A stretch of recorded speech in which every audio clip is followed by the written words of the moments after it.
my party people, welcome back to my channel. And I need some more vines here, but we're gonna let that go.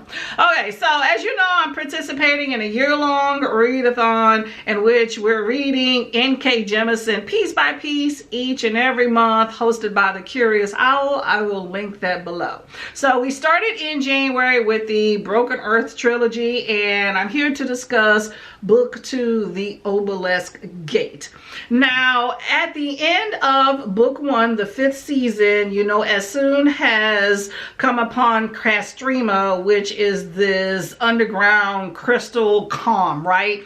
And Alabaster has appeared, and he is basically turning into stone. And he is asking her to basically lasso the moon to bring it back into Earth's orbit. So that's how that ends, and bam, book 2 picks up. So in this book, pretty much you have Esun is in this community. She's learning a whole lot more about stone eaters. She's learning more about originy and magic, and Alabaster is teaching her that. So pretty much the book is about that. She's insinuating herself and finding her space in this particular community. And then you have her daughter Nasun, who, you know, was taken away by the dad. And so they come upon some northern community up there, and she's basically trying to hone in her origini abilities, and she has a bunch of mommy issues and eventually some daddy issues. And you know what? She learned to be a badass. I also got really upset with her at many different points in the book, but I understand where she's coming from. Now, you also have two other perspectives in the book. One is a character that was pretty pivotal in the first book. I won't spoil it for you, but you know, you're coming into play with this character and trying to figure out whether or not there's some good or some evil with this character.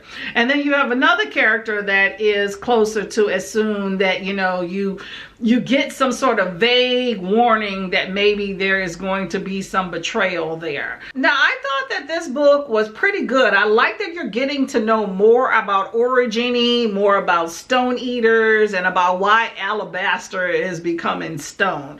You hear more about the idea about why he wants her to bring the moon back, and about how that actually can happen. And it's really cool. Now, I said in the last video that, you know, I wasn't so much invested inside of this earth magic, and while I'm still not, I still feel that it was interesting. I felt that that whole connection with it and how to manipulate it, even though I really couldn't understand it, was actually really cool of what was done with it.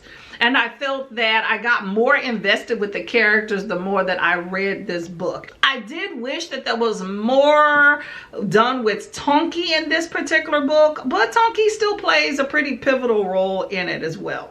I felt that this book was more of a filler, though, in which you're getting a lot more backstory, and a lot of stuff really didn't happen, especially with Esun's side, until the very end, which I think is just all lead up pretty much for the last book.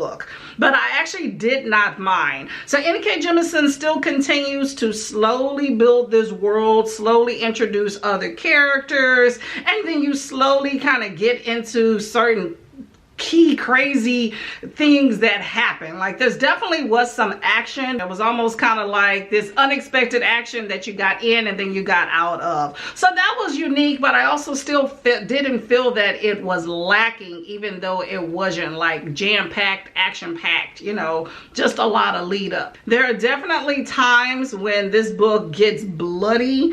I mean, it doesn't get so in depth. Like I said, it's that get in and get out type of action, but you know, there are definitely some shockers. You're like, wow, I didn't see that coming, where you feel like you got to go back and reread it. You still have a lot of things that weren't explained, and there's still a lot of like kind of plot holes that I think are, you know, slowly getting plugged up. You know, the story's kind of slowly being drawn out. So I do appreciate that. So overall, I'm excited to get to the last book, to not only finish the trilogy, to say, hey, I did it, but also to see how everything wraps up and if they can actually get this world from being unfractured or if it's just going to fracture even more. And also to see if there's any other characters that come into play, because you already have a pretty big cast here. And I will say that I probably enjoyed this book more than I enjoyed the 5th season, even though that was definitely a lead up for it. So let me know if you read this book and if you have any thoughts as well. So I'll see you later, y'all. Like, subscribe, and comment. Bye-bye.